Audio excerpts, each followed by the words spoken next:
Hi everyone, it's Ardith, and I'm excited to be back here on the Ellen Hutson blog and YouTube channel with the October installment of Innovations with Ardith. Today I'm sharing 3 different ways to use the new So Cute stitching dies with no stitching.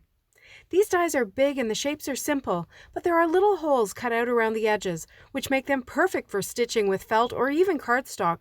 But what if you don't want to get out your needle and thread? Here's the first idea. Initially, I left all the dies attached to each other, which makes it really easy to cut them all out at once. I can keep any extra unused die cuts in the back of the pocket that I keep the dies in, and I can use them on another project later. I started with the snowman's body, his hat, and his scarf, and I colored the hat and scarf with Copic markers. You can use colored cardstock if you prefer, but I find it quick and easy to color them, and it gives me more options since I have more markers than cardstock colors. I colored both sides of the pieces, and this ensures that there are no little white bits showing. I also colored some holly leaves. I glued the pieces in place, making sure that the holes in the hat and scarf lined up with the holes in the body. Even though I'm not doing the stitching, having these pieces in the proper place will help the snowman look his best. My plan is to cover the holes with some pretty Pink Posh jewels, and I didn't want glue leaking through the holes, so I used the negative die cut of the body, and I drew with a pencil onto a scrap piece of paper. I just drew it roughly. There's no need for precision here. I cut it out with scissors and made sure I was cutting on the inside of the line so that the piece will be smaller than the actual snowman. I used tape runner to glue it to the back of my assembled snowman, and now I'm ready to get all glitzy with the jewels. I started with his face. These glossy black jewels sub in perfectly for pieces of coal. I used larger ones for his eyes and 4 smaller ones for his mouth. For all the jewels, I used a jewel picker and Nouveau Deluxe liquid adhesive. This glue lets you put out tiny dots exactly where you need it. When I finished his face, I moved on to the hat. You'll remember that I didn't have a piece of paper behind that, and here's where I started regretting that decision. The glue was starting to leak through the holes, and that just gets messy. I used the same method and I cut the piece from black this time, and I glued it behind the hat before continuing on with placing the jewels. Because the holes are perfectly spaced, your jewels will be as well, as long as you get them right over each hole. It's a little repetitive, so I've sped up the video. If you don't have a jewel picker, you can use tweezers or even your fingers. It doesn't have to be fancy, although if you're using your fingers, try to keep them clean so you don't end up with excess glue where you don't want it. When I finished with the black, I added some raspberry jewels to the holes in the scarf, and also as a berry for the holly on his hat. Then I moved on to his body. I won't show you the whole thing. I used medium-sized white jewels from the Valentine's mix. They have a nice translucence and iridescence, which is perfect for snow. Of course, now my Valentine mix is mostly pink, but that's okay. I also added some blush pink jewels for rosy cheeks. I think he's adorable. To finish the card, I created a snowy landscape with the landscape dies, and for the sky, I used the snowfall backdrop die and blended some Catherine Pooler It's a Boy ink over top. I added some tiny sparkling clear jewels for additional snow. The sentiment is from the Retro Holiday Greetings set, and it's stamped in Gina K Obsidian Amalgam ink. The next idea is to make a shaker card, but not just any old shaker card. The design of these dies make it really easy to create double shakers. I made 2, and to start, I created a background for the first one with some Copic markers.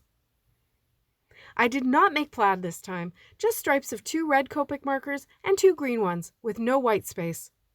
I started out thinking that this would be my card base, but when I got to the end of the stripes, I realized that they had bled through, so I trimmed it down to be a panel that would go onto a clean white card base. Here's the ornament die.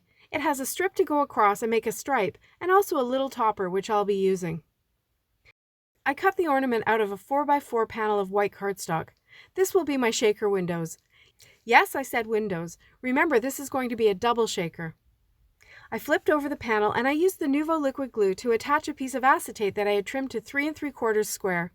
You can see that these edges are narrow, which can be a challenge when building a shaker, but I've got some tips for that too. For my shaker walls, I like to use double thickness of foam tape. This gives the shaker filler lots of space to move around freely without getting stuck. I simply cut a length of tape and then I fold it over on itself. I cut off the very end where the fold is. It can be a bit bulky for use. And then I started cutting triangles for the corner. This helps to bring the shaker walls closer to the edge of the shaker window. There's no point having all your shaker filler fall behind the edge of the window and disappear.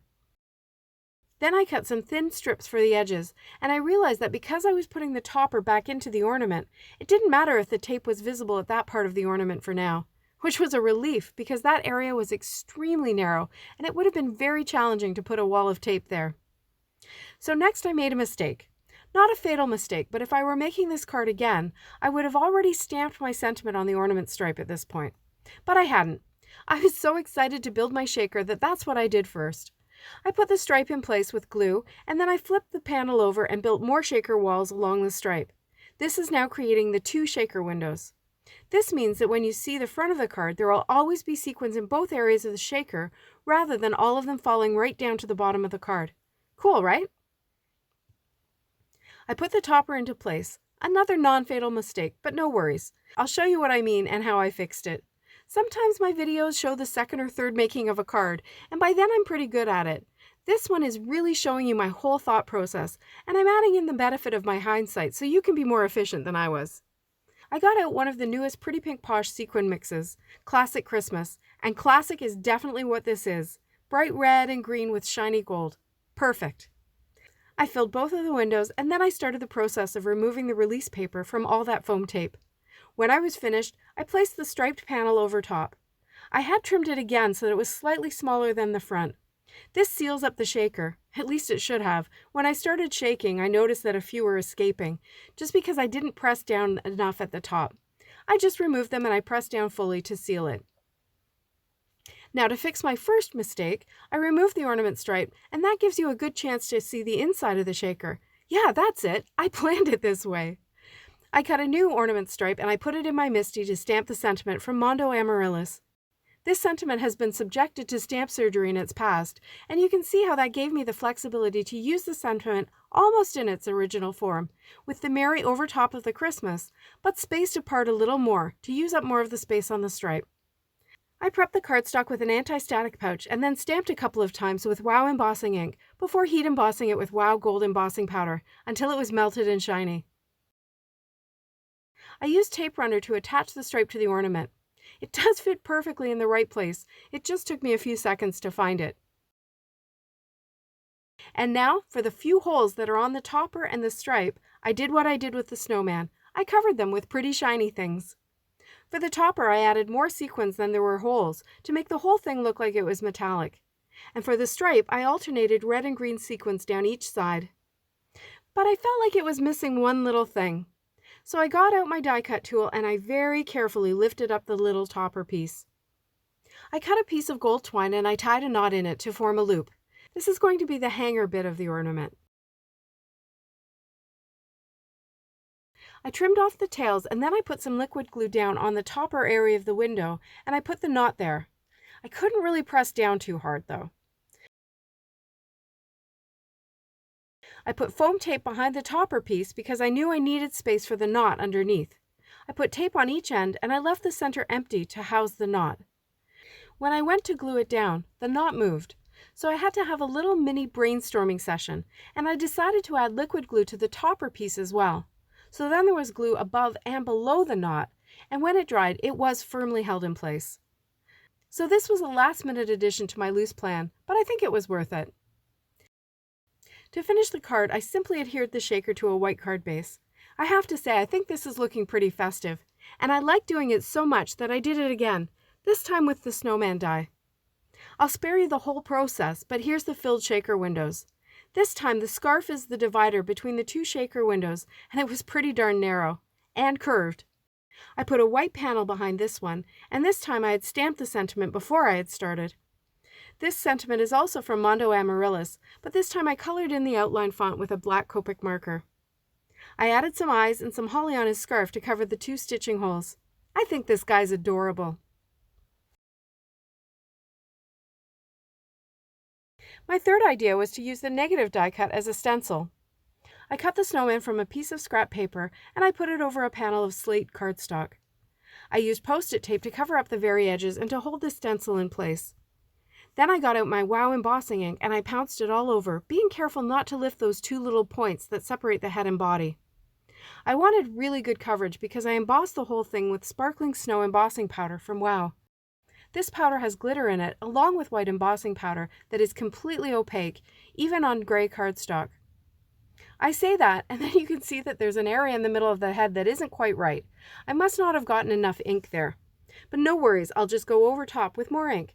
Did you know that you can do that? Double emboss? You can, and it gives thicker dimension and also even more coverage. In the end, my snowman is sparkly and full of texture, just like real snow, without the cold, or the melting. To finish him off, I cut J and Y from the classic block alphabet and a snowflake from Pop-Up Mittens to create joy. I'm using my Make Art station. It's metal and it comes with this magnetic ruler, which makes lining up letters like this a snap. I used liquid glue to attach the letters because the texture of the snow is quite bumpy, and liquid glue will get into all those little nooks and crannies and hold everything together. Well, at least eventually. First, you have to hold it in place to be sure that the glue can settle. I used an acrylic block for that. I knew I wanted the snowflake to extend a little above and below the rest of the word, so I didn't use the ruler for that part. I just eyeballed it.